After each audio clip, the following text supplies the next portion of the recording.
Брат брата не храни, но тежко на този, който го няма. Всеки, който има брат или сестра, знае колко истина и мъдрост има тези думи. Вижте една красива история за силата на братската обич и си спомнете, че ако имате брат или сестра, вие сте невероятни късметли.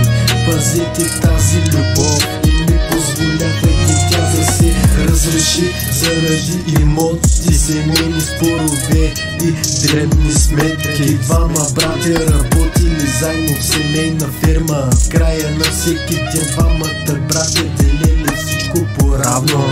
Печалбата и плодовете на съвместния им труд.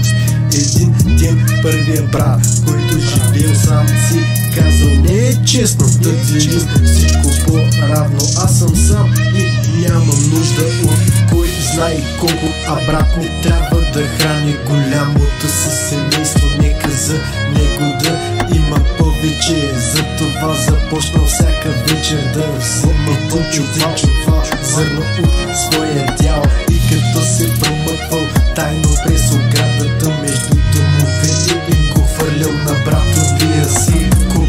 Същия ден, който имал жена и 3 деца, си мислил: не е честно да делим всичко по-равно. Края на краищите аз имам семейство, имам жена и деца, които ще ме гледат настрани, а брат ми си няма никого. Нека за него да има повече. И така той също всяка нощ вземе един чувал зърно и го слагал при дела на брат си. И брама за много се чудили защо запасите им от зърно не намаляват, докато намаля. Тъмна нощ се сблъскали един в друг и така раздали какво са правили толкова време. Пуснали чувалите и се прегърнали. А Бог ги дарил с дълъг и спокоен живот, защото Бог винаги награждава с добро направено сърце.